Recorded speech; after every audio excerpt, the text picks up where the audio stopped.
story begins in Hawaii. एक आदमी घबराया हुआ इधर उधर देखता है, अपने सराउंडिंग्स चेक करता हुआ धीरे धीरे एक मेलबॉक्स की तरफ बढ़ता है और एक एनवलप पोस्ट करने की कोशिश करता है, लेकिन जैसे ही वो स्ट्रीट पर कदम रखता है एक ब्लू वैन सीधा उसे टक्कर मार देती है। सीन शिफ्ट होता है एक मरीन ऑफिसर पर जिसका नाम जेम्स है। वो अपने कैडेट्स को अंडर वाटर सांस रोक कर रखने की ट्रेनिंग दे रहा है, लेकिन एक एक करके हर कैडेट हार मान लेता है और सरफेस पर आ जाता है। जेम्स उनकी परफॉर्मेंस से फ्यूरियस हो जाता है। तभी उसे पुलिस का कॉल आता है। उसे एक डेड बॉडी दिखाई जाती है। पुलिस ने इसे hit and run case declare कर दिया है। जेम्स घर जाता है और डिनर बनाना शुरू करता है। वो कैजुअली अपनी वाइफ से कहता है कि वॉल्टर ने आखिरकार खुद को मरवा ही लिया। यहीं पर हमें पता चलता है कि वॉल्टर जेम्स का फादर था। उसकी वाइफ पूछती है कि क्या उसने कम से कम अपने ब्रदर को ओक्लाहोमा में कॉल किया। जेम्स कहता है वो मेरी कॉल्स नहीं उठाता। सीन शिफ्ट होता है जेम्स के ब्रदर पर। एक डिटेक्टिव जिसका नाम जॉनी है, उसकी गर्लफ्रेंड वैलेंटीना अपना सामान पैक कर रही है और उसे छोड़कर जा रही है। जॉनी पूछता है What's going on? Talk to me. लेकिन वैलेंटीना पलटकर जवाब देती है तो अब बात करनी है तुम्हें। वो उससे पूरी तरह फेडअप हो चुकी है। जॉनी माफी मांगता है। वैलेंटीना पूछती है क्या तुम्हें पता भी है आज कौन सा दिन है? आज उसका बर्थडे है। और जॉनी ये पूरी तरह भूल चुका था।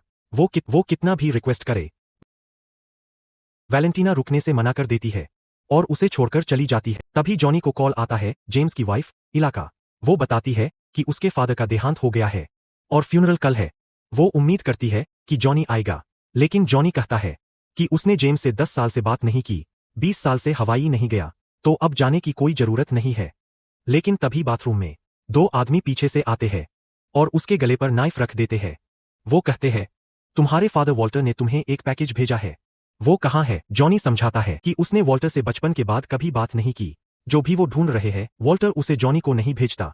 उनमें से एक आदमी अपनी शर्ट खोलता है और ड्रैगन टैटू दिखाता है, यकूजा का निशान। एक फाइट शुरू हो जाती है। जॉनी अकेले ही दोनों को हरा देता है। तभी एक तीसरा आदमी गन लेकर अंदर घुसता है। जॉनी उसे भी संभाल लेता है। वो बियर पीते पीते इन सबको बुरी तरह मार रहा होता है, लेकिन जब उनमें से एक उसकी मां की श्राइन गिरा देता है जॉनी पूरी तरह स्नैप कर जाता है। वो आदमी का हाथ पकड़कर चीज ग्रेटर पर घिस देता है। बाकी दोनों को भी उतनी ही बेरहमी से खत्म कर देता है। उसके पास उसकी मां की फोटो होती है जिसमें से उसके फादर को काटकर निकाल दिया गया है। बैक इन हवाई वॉल्टर का फ्यूनरल चल रहा होता है। यकूजा और मिस्टर के सिंडिकेट लोग भी वहां मौजूद होते हैं। वॉल्टर एक प्राइवेट डिटेक्टिव था जिसके कनेक्शंस इन सब से थे। जेम्स की कजिन नैनी पूछती है क्या जॉनी आ रहा है? जेम्स कहता है नहीं, लेकिन तभी जॉनी आ जाता है। एक दूसरे को देखते ही दोनों ताने मारने लगते हैं। बहस शुरू हो जाती है। प्रीस्ट को उन्हें चुप कराना पड़ता है। गवर्नर पीटर जो फैमिली फ्रेंड है वॉल्टर के बारे में कुछ वर्ड्स कहता है। हवाईयन ट्रेडिशन के अनुसार वॉल्टर को दफनाया जाता है। इसके बाद सब जेम्स के घर इकट्ठा होते हैं। ये घर पहले जेम्स की मां का था। जॉनी कहता है कि जेम्स उसे कभी पसंद नहीं करता था, बचपन में भी नहीं। जेम्स जवाब देता है वॉल्टर ने मेरी मां को छोड़कर तुम्हारी मां के साथ रहना चुना और मेरा परिवार टूट गया। मैं तब बस एक बच्चा था। लंच के दौरान जॉनी बताता है कि वो यहाँ वॉल्टर के लिए नहीं आया। वो ये जानना चाहता है कि उसे किसने मारा। वो जेम्स को बताता है कि यकूजा कल रात उसके घर आए थे और उसे मारने की कोशिश की थी। जेम्स गुस्सा हो जाता है। वो जानता था कि जॉनी की वापसी सिर्फ परेशानी लाएगी। जॉनी कहता है वो जेम्स की हेल्प नहीं मांग रहा। जेम्स ने तब भी मदद नहीं की जब जॉनी की मां मरी थी। जेम्स जॉनी को बाहर चलने को कहता है। वो कहता है 20 साल बाद आकर फादर के किलर को ढूंढना, बस ट्रबल खड़ा करना है। ट्रबल पैदा करना तुम्हारा सुपर पावर है। गुस्से में जॉनी बाहर चला जाता है। वहां एक आदमी आता है और कहता है मुझे नहीं लगा था कि जॉनी इतना बेवकूफ होगा कि वापस आएगा। मिस्टर के तुम्हें देखना चाहता है। जॉनी मना कर देता है, लेकिन बारटेंडर उसके ड्रिंक में कुछ मिला चुका होता है। जॉनी बेहोश हो जाता है और होश आता है मिस्टर के सामने। मिस्टर के बताता है कि सिंडिकेट बहुत कुछ याद रखता है और जॉनी ने उसके कई लोगों को चोट पहुंचाई है। जॉनी चिल्लाकर कहता है तुमने मेरी मां को मारा। मिस्टर के कहता है मे बी और मे बी नॉट। वो जॉनी को हवाई छोड़ने का आदेश देता है। कहता है तुम यहां सेफ नहीं हो। जॉनी जवाब देता है मैं यहीं से हूं। मिस्टर के कहता है अब नहीं। वो जॉनी की नेक पर अपना सिंबल बना देता है और उसे 7 दिन देता है हवाई छोड़ने के लिए। जॉनी बीच पर होश में आता है। मीनवाइल जेम्स डिटेक्टिव रिनार्ड से मिलता है। वो फादर की पुलिस रिपोर्ट देखना चाहता है। रिनार्ड कहता है उसमें कुछ नहीं मिलेगा। उस एरिया में कोई कॉप से बात नहीं करता। ट्रैफिक कैमरा भी काम नहीं कर रहा था। रिनार्ड वार्न करता है कि 2 डेंजरस बेटे एक डेंजरस सच्चाई खोद रहे हैं। जेम्स जवाब देता है I am the bear. James police station से वॉल्टर की बिलोंगिंग्स कलेक्ट करता है। उनमें एक पेपर स्लिप होती है जिस पर कुछ वर्ड्स लिखे होते हैं। जॉनी वॉल्टर के हाउस पहुंचता है, लेकिन उसे अंदर किसी और की आवाज सुनाई देती है। एक यंग लड़का घर में सर्च कर रहा होता है। उसका नाम पिका होता है। जॉनी को देखते ही वो भागने लगता है। जॉनी उसका पीछा करता है और उसे पकड़ लेता है। उसका नाम पिका होता है। पिका पहले वॉल्टर के लिए काम करता था। हैकिंग, ईमेल स्टैप करना, फोन स्टैप करना जैसे काम। जॉनी पूछता है, वॉल्टर के लिए आखिरी काम क्या किया था? पिका बताता है, वॉल्टर ने उसे एक केटरिंग कंपनी में जॉब लेने को कहा था, लेकिन वजह नहीं बताई। जॉनी कहता है, अब से तुम मेरे लिए काम करोगे। जेम्स नोटिस करता है कि जिस जगह वॉल्टर मरा था वहां एक बार है और उस पर कैमरा लगा है। वो बार के अंदर जाता है और सीसीटीवी फुटेज मांगता है, लेकिन वो साफ मना कर देते हैं। जेम्स पैसे ऑफर करता है, फिर भी वो नहीं मानते। जेम्स कहता है, ये पैसे डैमेज के लिए है। मीनवाइल, जॉनी को वॉल्टर के अपार्टमेंट में एक सर्फबोर्ड के अंदर एक ब्लूप्रिंट छुपा हुआ मिलता है। सीन शिफ्ट होता है गवर्नर पीटर की रैली पर। नैनी वहां उसकी असिस्टेंट के रूप में काम कर रही होती है। जॉनी उसे कॉल करता है और बताता है कि उसे गवर्नमेंट सील वाला एक प्लान या सर्वे मिला है, लेकिन समझ नहीं आ रहा ये क्या है।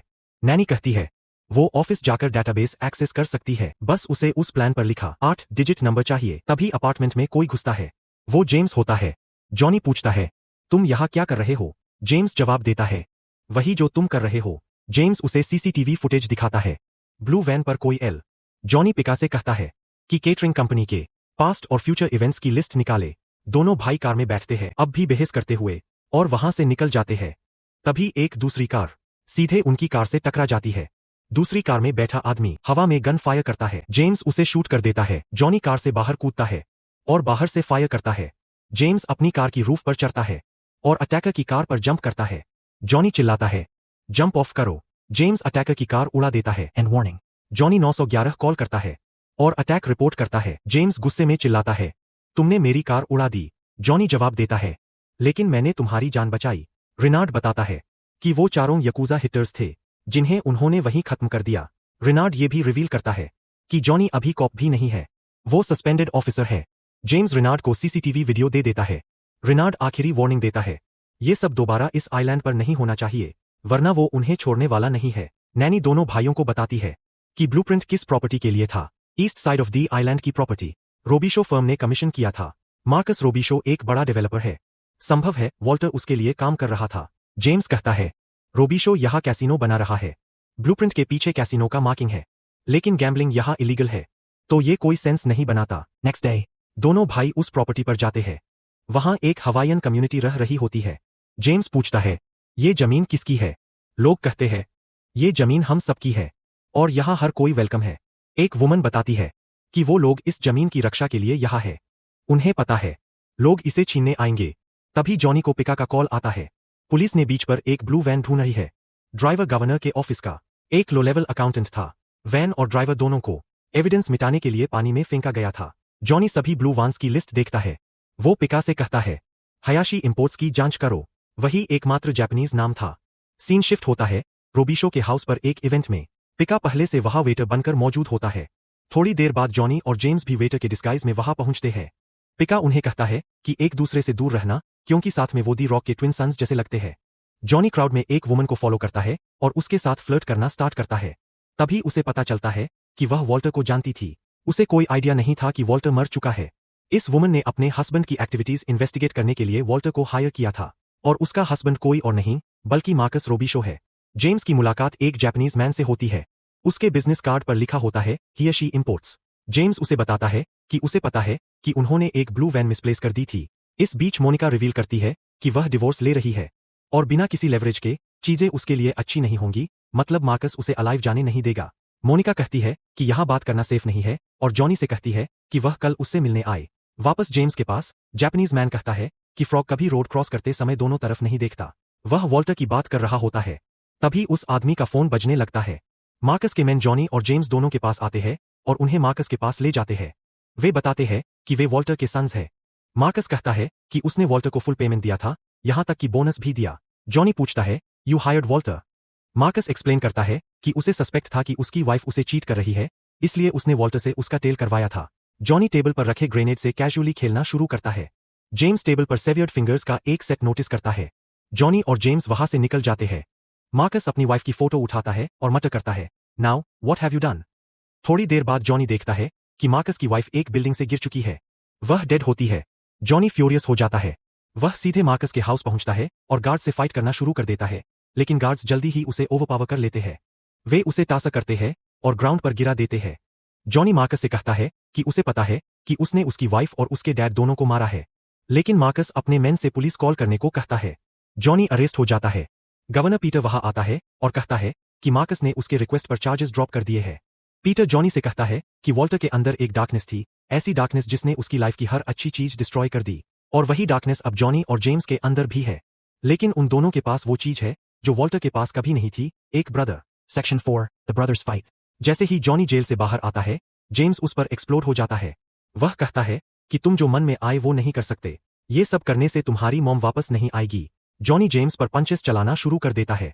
पहले जेम्स सिर्फ पंचेस ब्लॉक करता है, लेकिन जब जॉनी रुकता नहीं तो जेम्स भी हिट बैक करता है। दोनों ब्रदर्स एनिमीज की तरह फाइट करते हैं। जेम्स जॉनी को बैडली बीट कर देता है। वह पूछता है, what is wrong with you? Johnny जवाब देता है कि किस तरह का आदमी अपने लिटिल ब्रदर को उस वक्त छोड़ देता है जब उसे सबसे ज्यादा जरूरत होती है। तुमने मुझे दूर भेज दिया। जेम्स कहता है कि जॉनी प्रिजन जाने वाला था। सिंडिकेट उसे किल कर देती। उसे दूर भेजकर उसने जॉनी की लाइफ बचाई। उसे प्रोटेक्ट करने का यही एक तरीका था। जॉनी कहता है कि मॉम की डेथ के बाद जेम्स ही उसके पास सब कुछ था। इस फाइट में उनके सारे बेरिड इमोशंस बाहर आ जाते हैं। जेम्स अपोलोजाइज करता है और कहता है कि वह जॉनी का बिग ब्रदर है और उसने उसे छोड़ दिया। अगर पॉसिबल होता तो वह सब कुछ डिफरेंटली करता। जेम्स पूछता है कि वह इस चेस को इतना हार्ड क्यों कर रहा है। वॉल्टर उसके लिए कोई रियल फादर नहीं था। जॉनी कहता है कि वह कभी उस आदमी को फाइंड नहीं कर पाया जिसने उसकी मॉम को मारा, और अब किसी ने उसके डैड को मार दिया है। अब दोनों ब्रदर्स मिलकर अपने फादर के किलर को हंट करेंगे। आगे बढ़ने से पहले जेम्स की वाइफ दोनों पर एक्सप्लोड हो जाती है। वह डिमांड करती है कि यह सब आखिर चल क्या रहा है। तभी जॉनी को वैलेंटीना का कॉल आता है। वह उसका सामान लेने उसके प्लेस गई थी और वहां हवाई से आया एक पैकेज मिला। उसके अंदर एक थंब ड्राइव होता है। जॉनी उसे ड्राइव लेकर हवाई आने को कहता है, लेकिन वैलेंटीना रिफ्यूज कर देती है। किसी तरह जॉनी उसे कन्विंस कर लेता है। जॉनी, पिका और जेम्स एयरपोर्ट से वैलेंटीना को पिक करते हैं। जॉनी उससे ड्राइव ले लेता है। उन्हें पता चलता है कि यह थंब ड्राइव एक कोल्ड वॉलेट की है। उसे ओपन करने के लिए एक सीड फ्रेज चाहिए, 12 रैंडम वर्ड्स जो सिर्फ अकाउंट होल्डर जानता होगा। जेम्स वॉल्टर की बिलोंगिंग्स में से एक स्लिप निकालता है जिस पर वो 12 वर्ड्स लिखे होते हैं। Section 6, helicopter and biker chase. उसी मोमेंट एक हेलीकॉप्टर से गनफायर शुरू हो जाता है। सब लोग एस्केप करने लगते हैं। वैलेंटीना ड्राइविंग संभालती है। हेलीकॉप्टर बिना किसी रिगार्ड के रोड पर चल रही दूसरी कार्स पर भी फायर करता है। आर्म्ड निंजा बाइकर्स का एक ग्रुप भी चेज में शामिल हो जाता है। उनकी कार ड्रिफ्ट करती है और पलट जाती है। वैलेंटीना को कार रिवर्स में चलानी पड़ती है। जैसे ही वह ब्रेक्स लगाती है, दो बाइकर्स सीधे कार से टकरा जाते हैं। एक बाइकर कार के अंदर आ जाता है। जेम्स उससे फाइट करता है। जॉनी दूसरे बाइकर से भिड़ता है। वैलेंटीना कार को फिर से कंट्रोल कर लेती है। एक बाइकर साइड से लटका होता है। वह कार को रोड बैरियर के पास ले जाकर उसे स्क्रैप कर देती है। जेम्स दूसरे बाइकर को वैन से बाहर फेंक देता है, लेकिन हेलीकॉप्टर अभी भी उनका पीछा कर रहा होता है। जॉनी स्काई की तरफ ब्लाइंडली फायर करता है। जेम्स कामली एम लेता है। हेलीकॉप्टर कंट्रोल खो देता है और क्रैश होने लगता है, लेकिन वह सीधे उनकी कार की तरफ आ रहा होता है। सब लोग बेयरली बचते हैं। फाइनली पिका कोल्ड वॉलेट एक्सेस कर लेता है। वैलेंटीना डेटा देखकर कहती है कि ये इंटरनेशनल वायर ट्रांसफर्स है। $12 मिलियन कई ऑफशोर अकाउंट से होते हुए एक सिंगल अकाउंट में गए हैं जो गवर्नर पीटर का है।